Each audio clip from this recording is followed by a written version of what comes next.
Good afternoon, आप सभी का स्वागत है हमारे यूट्यूब चैनल में। मैं आशा करता हूं कि आप सही होंगे और हमें पूर्ण विश्वास है कि आप सबकी पढ़ाई एक शानदार तरीके से आगे बढ़ रही होगी। आज हमारा वीडियो बनाने का सबसे पहला पर्पस ये है कि आप इतिहास वैकल्पिक विषय की तैयारी किस प्रकार करें और किस प्रकार आप अपने ध्येय यानी लक्ष्य के पास पहुंचे। हमें बचपन से यही लगता है कि इतिहास में सिर्फ महात्मा गांधी को पढ़ना है, भगत सिंह को पढ़ना है, हो गया, इतिहास खत्म।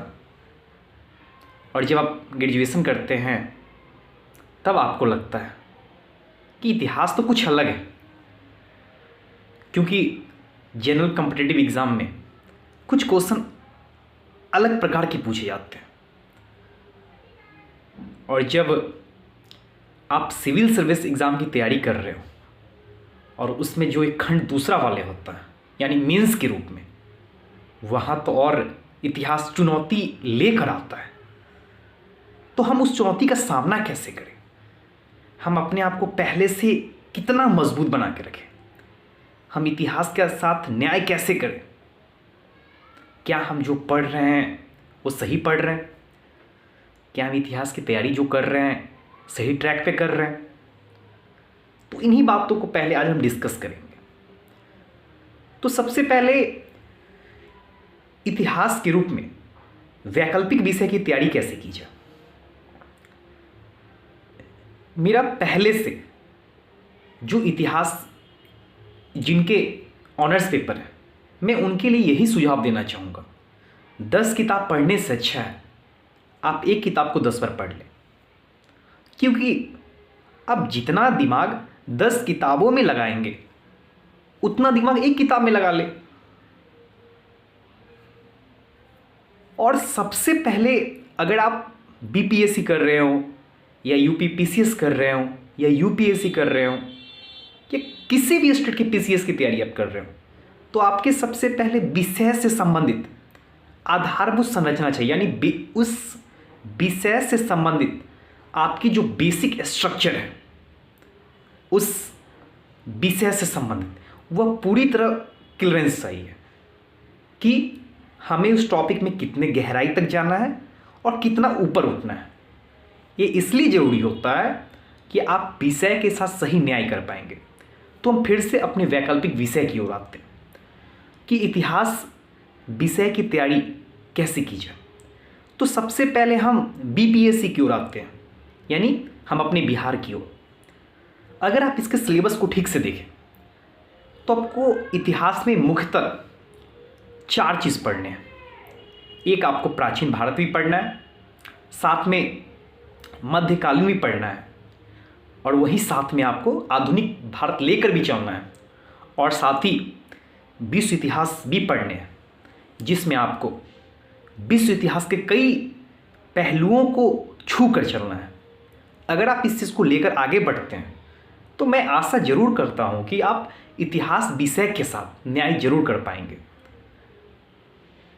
अगर आप यूपीएससी की ओर आए तो यूपीएससी की सेम सिलेबस जो ऑप्शनल की आप सेम मान सकते हैं। हाँ, बीपीएससी में एक चीज़ है कि यहाँ क्वेश्चन थोड़ा प्रत्यक्ष रूप से पूछता है, लेकिन यूपीएससी में कुछ अप्रत्यक्ष रूप से पूछा जाता है, जहां बच्चे को दोहरा मार होता है। एक तो यूपीएससी का अपना दबाव, ऊपर से प्रश्न की अपनी प्रकृति, जो बच्चों को दोहरा चुनौती लेकर आता है। तो मैं बच्चों से यही कहना चाहूँगा, पहले वैकल्पिक विषय इतिहास के रूप में उसके सारे सिलेबस को देख लें। अगर आप सिलेबस को देख लेंगे तो आप पहले देख लें कि सिलेबस के लिए हमें कौन कौन सी किताबों को पढ़ने हैं, हमें प्राचीन भारत के लिए क्या पढ़ने हैं, हमें मध्यकालीन के लिए क्या पढ़ने हैं, हमें आधुनिक भारत के लिए क्या पढ़ने हैं, हमें विश्व इतिहास के रूप में पढ़ने तो क्या पढ़ने हैं। अगर आप प्राचीन भारत के रूप में रामशरण शर्मा को पढ़ते हैं या झा श्रीवाली को पढ़ते हैं तो हमें उस किताब को डील कैसे करना है, हम उसके साथ न्याय कैसे कर पाएंगे। अगर आप मध्यकालीन की ओर आगे बढ़ते हैं तो हरिश्चंद्र वर्मा के साथ कैसे न्याय कर पाएंगे, इम्तियाज़ अहमद के साथ कैसे न्याय कर पाएंगे, या आप आधुनिक भारत की ओर बढ़ते हैं तो बिपिन चंद्रा को कैसे पढ़ पाएंगे, या अखिल मूर्ति सर की किताब को कैसे पढ़ पाएंगे। अगर आप विश्व इतिहास की ओर बढ़ते हैं तो आप जैनन माथुर की किताब कैसे पढ़ पाएंगे, या दीनानाथ वर्मा की किताब कैसे पढ़ पाएंगे। इसलिए सिलेबस आपका पूरी तरह क्लियरेंस होना चाहिए। अगर आप सिलेबस आपके क्लियरेंस है तो मैं आशा करता हूं कि आप पूरी तरह अच्छे से वैकल्पिक विषय के साथ न्याय जरूर कर पाएंगे। अगर आपको इतिहास वैकल्पिक विषय की तैयारी हमारे साथ करनी है तो आप हमारे साथ भी जुड़ सकते हैं।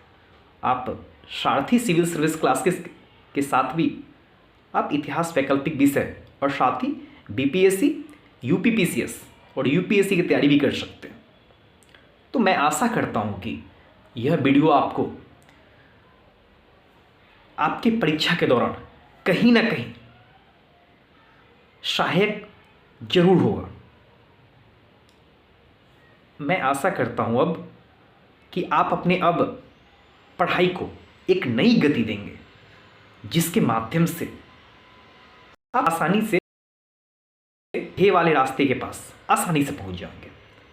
तो थैंक यू, धन्यवाद। फिर मिलते हैं नए वीडियो को लेकर, एंड गुड आफ्टरनून फिर से।